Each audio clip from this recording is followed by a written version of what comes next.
Good day, welcome to the channel. Huge thank you to the sponsors. I truly appreciate your time, I appreciate your generosity and your inspiration to continue making these videos.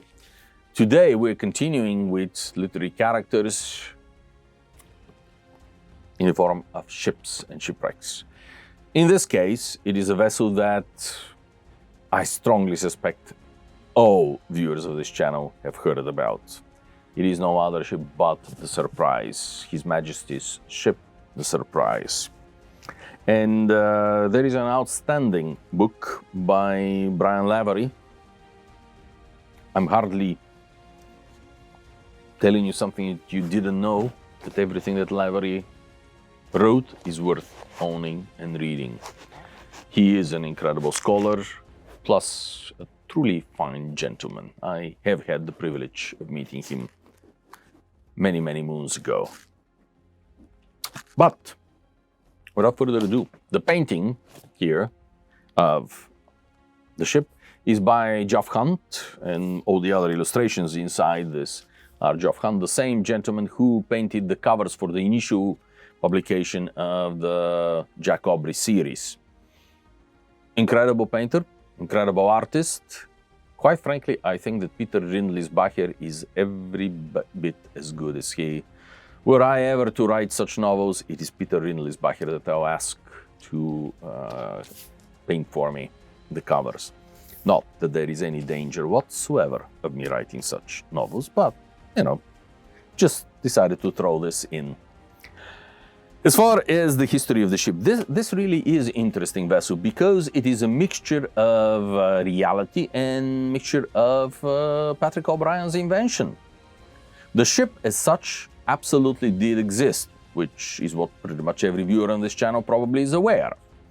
She was built as a corvette by the French. She was captured indeed in 1796, pretty much as Patrick O'Brien says.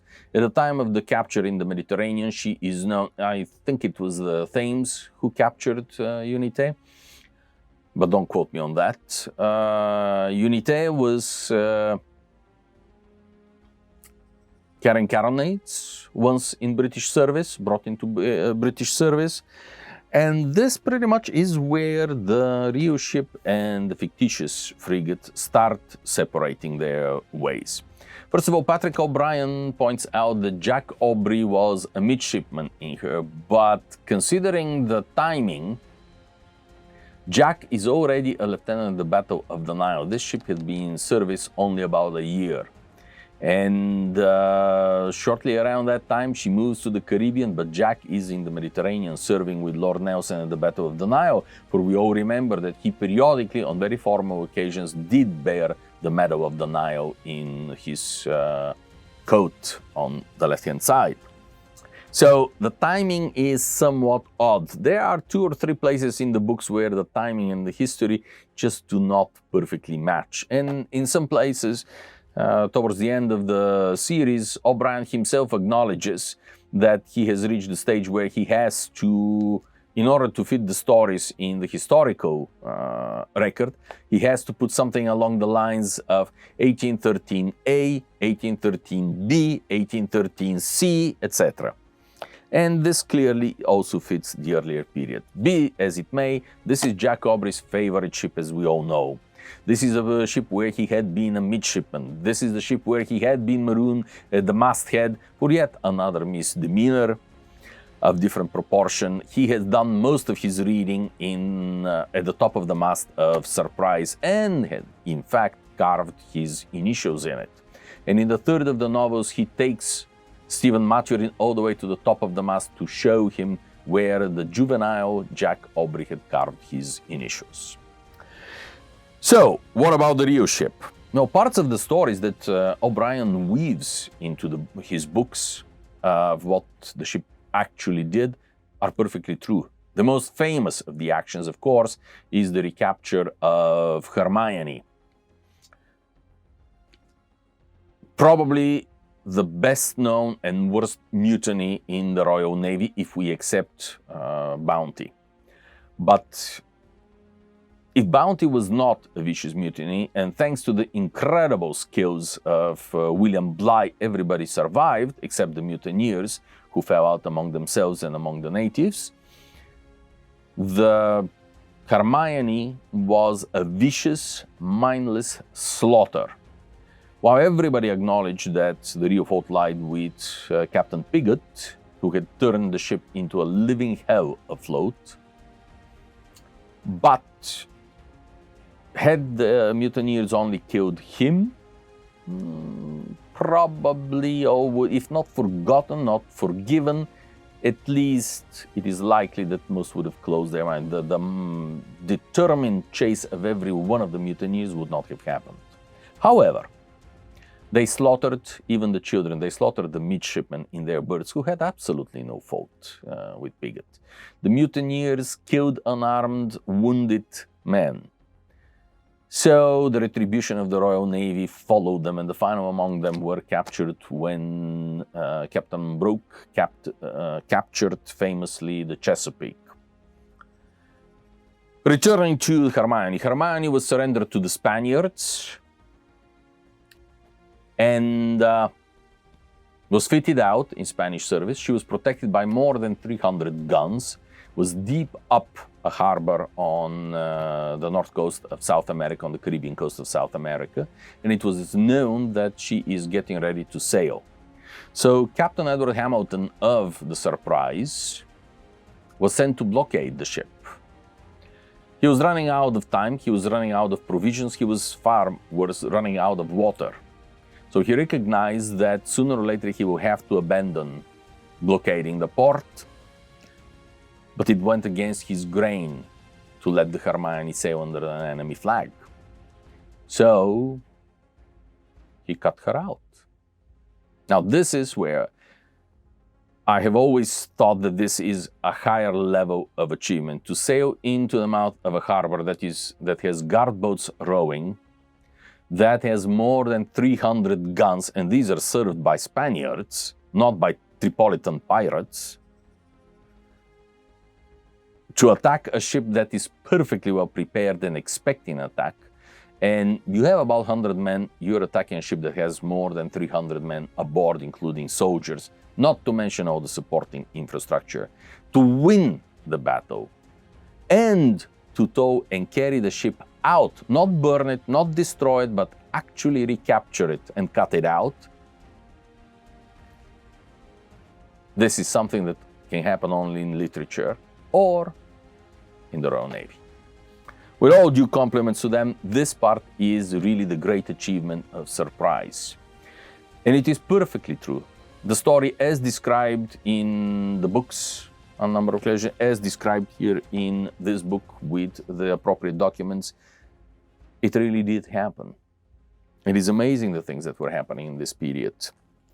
So that much was true. Fast forward to the Peace of Amiens. Disarmament, the quote-unquote reformer St. Vincent, ex-Sir John Jarvis, victor of the Battle of St. Valentine's Day, or otherwise the Battle of St. Vincent,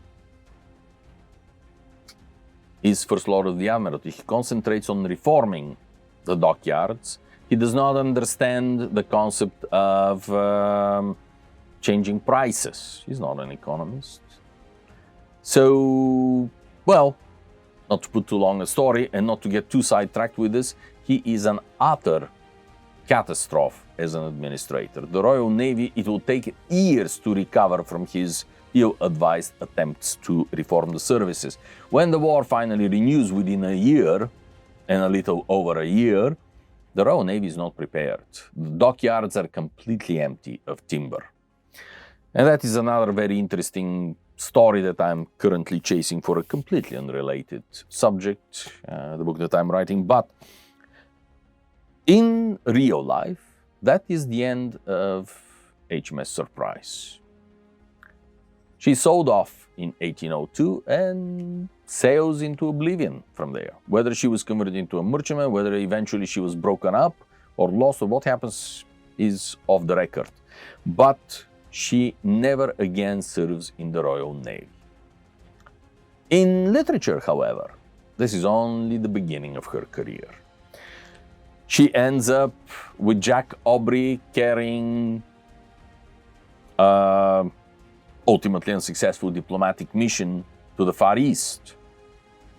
She participates in the famous action in which a squadron of East Indiamen managed to fight off a French 74 gunship of the line, namely Marengo, and an entire squadron of French ships under a highly capable French officer, one of the most capable and experienced admirals to have survived into this period. And yet, they fight him off successfully.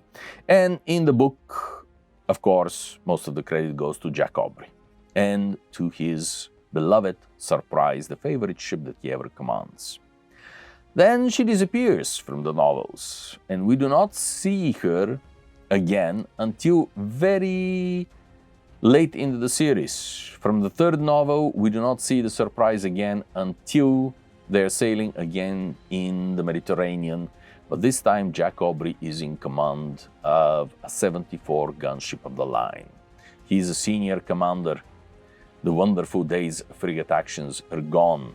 And the only person of all his followers who is truly happy about this is, of course, his valet Kellic.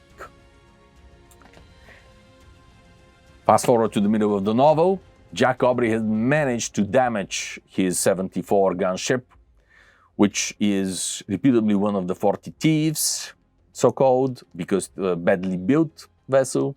In a chase of the French fleet to windward, she pretty much rips her guts out and enters the dockyards in Malta to be repaired. Jack, however, with a picked crew, well, when you have 640 men, you certainly can select 200 that are at least somewhat reasonably trained to move into a smaller frigate. He's delighted.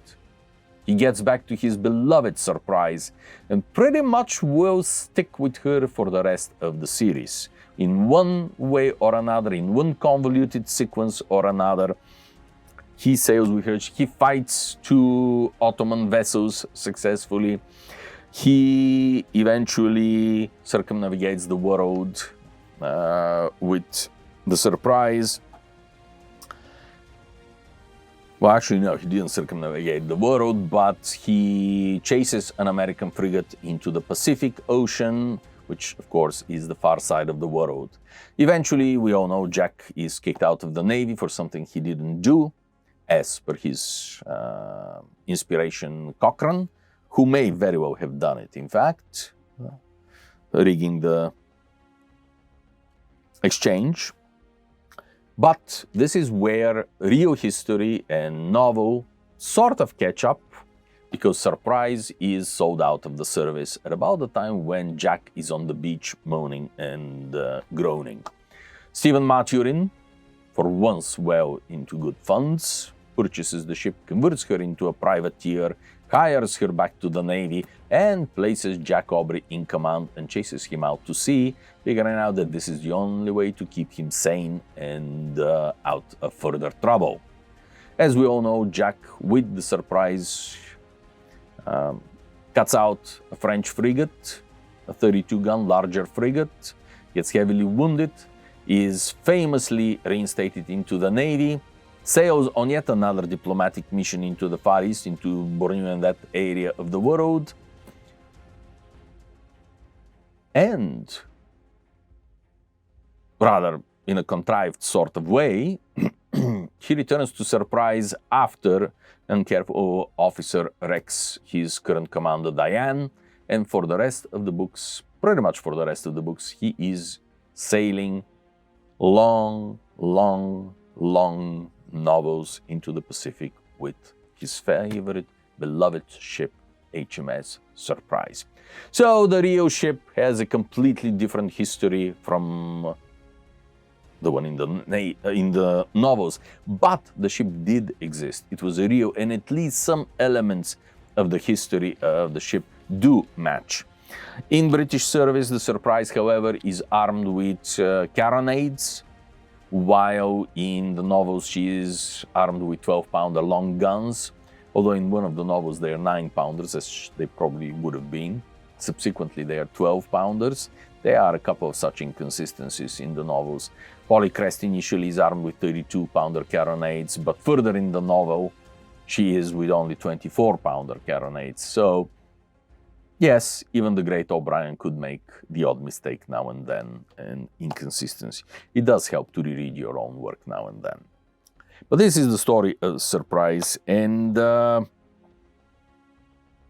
are another couple of differences between the real and the fictitious Surprise. In the novels, the Surprise is this extremely fast and maneuverable ship, extremely weatherly if she is properly handled. But from what we can see of the lines of the ship, she is highly unlikely to have been good to weather. She probably was rather mediocre at best. Nothing in the logs of Hamilton that survived from her service in the Royal Navy suggests any outstanding sailing qualities. If anything, she probably would have been better with the wind free rather than sailing on a wind. Nothing to say to record the amazing speeds that she delivers under the skillful command of Jack Aubrey. But this does not make it any less of an interesting vessel, and a ship that certainly deserves to be modeled by shipmodelers. In a younger Kroum, when he returned to the US after his stint at Wasser, and